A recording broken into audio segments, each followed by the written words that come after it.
A very welcome to all of you yet again on this channel. आज की इस video में हम डिस्कस करेंगे term and examination question paper of June 2021 MEG 04 aspects of language.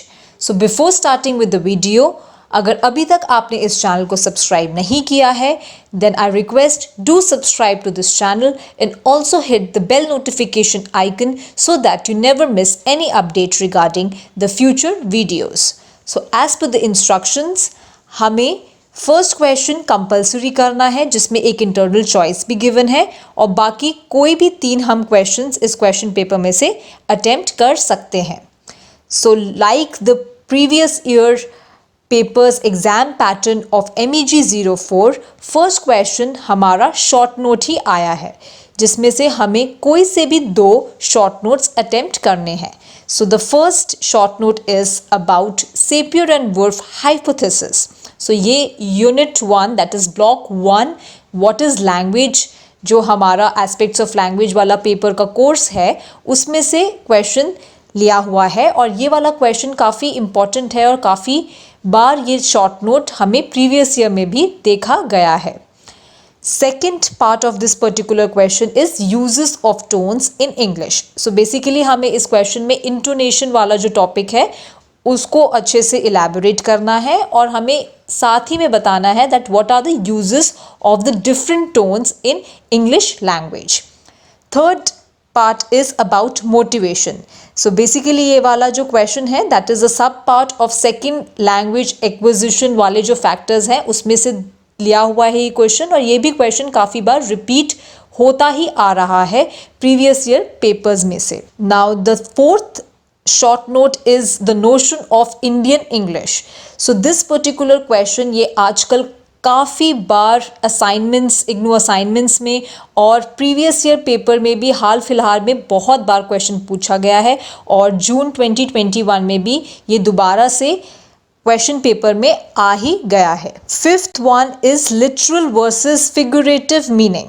So this is a very different kind of short notes. आज तक ये वैसे पूछा नहीं है पेपर में, बट ये काफ़ी distinct kind of short note दिया है. पर हमें इस पर्टिकुलर क्वेश्चन में से सिर्फ 2 ही शॉर्ट नोट्स करने थे. सो overall the difficulty level of question number 1 was quite simple and easy because mostly short notes previous year papers में से ही पूछे गए हैं. Then the second question is about discuss the role of personality, cognitive style and attitude in second language acquisition or learning. So ये वाला भी काफ़ी important question repeat हुआ है, काफ़ी frequently asked question है ये भी. So basically जो हमारा topic है that is second language acquisition, ये जो role of personality, cognitive style and attitude, ये 3 factors हैं. So basically we have to elaborate all these 3 factors in this particular question. तो ये भी काफ़ी simple है in terms of the difficulty level. The third question in the paper was discuss the criteria for the description of vowels giving examples. So see, vowels and consonants वाला topic वैसे भी बहुत important है और एक ना एक क्वेश्चन तो वॉवल्स या कॉन्सोनेंट्स में से हमेशा आया ही है MEG 4 पेपर में. सो इस बार दोबारा से इन्होंने रिपीट किया है क्वेश्चन दैट इज़ हमें वॉवल्स के बारे में डिस्क्राइब करना है दैट व्हाट आर वॉवल्स. हम टाइप्स भी बता सकते हैं, मोनोफ्थॉन्ग्स, डिफ्थॉन्ग्स और बेसिकली हमें इस क्वेश्चन को अच्छे से इलेबोरेट करके हमें सूटेबल एग्जाम्पल्स भी देने हैं सो दैट तभी ये क्वेश्चन कंप्लीट होगा. Because now as per the paper pattern अब MEG 04 के क्वेश्चंस 20 मार्क्स के नहीं 25 मार्क्स के आने लगे हैं. Question number 4 was about what test would you apply to identify a syntactic constituent, illustrate with examples. So ये वाला टॉपिक हमारा जो सिंटैक्स वाला चैप्टर था उसमें से लिया हुआ है और ये वाला क्वेश्चन काफ़ी बार इग्नू असाइनमेंट्स में भी पूछा हुआ है. So basically this was also a frequently asked question from in the previous past year papers. This question was also repeated. Now next question which was asked was what is a speech community? Discuss the problems in defining a speech community. So speech community वाला topic भी काफ़ी important रहता है MEG 4 की preparation में, और काफ़ी बार ये वाला क्वेश्चन भी पूछा गया है। इसमें हमें एक एडिशनल चीज़ भी बतानी है इस क्वेश्चन में, that is the problems in defining a speech community. पहले इस क्वेश्चन में हमें स्पीच कम्युनिटी को अच्छे से एक्सप्लेन एंड इलैबोरेट करना है, और साथ ही में उसकी प्रॉब्लम्स हमें बतानी है। पॉइंट वाइज हम बता सकते हैं इस पर्टिकुलर क्वेश्चन में। Now the sixth question was, what is a standard language? And analyze the process of standardization of English.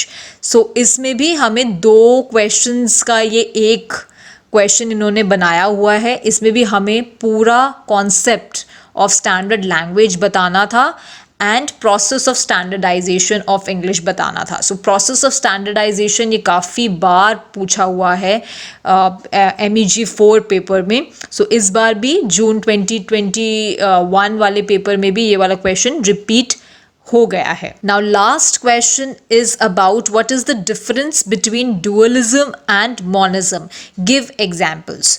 So dualism and monism वाला जो हमारा टॉपिक है, हमें उसमें से ये इस क्वेश्चन में हमें इन दोनों ही कॉन्सेप्ट्स को बेसिकली इलैबोरेट करना था, एंड साथ ही में इलैबोरेशन के साथ ही साथ हमें इन दोनों के डिफरेंसेस बताने थे while giving examples.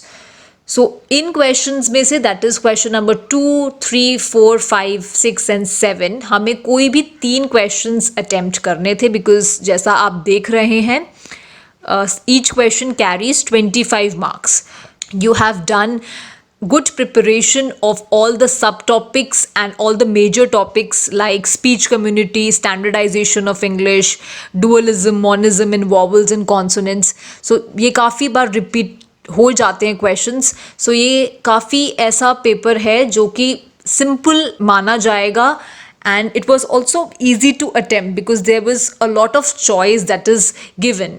5 short notes में से कोई भी 2 करने थे, एंड बाकी जितने भी ये क्वेश्चंस थे उनमें से सिर्फ 3 क्वेश्चंस ही अटैम्प्ट करने से। तो overall the paper was on a simple और ईजियर साइड।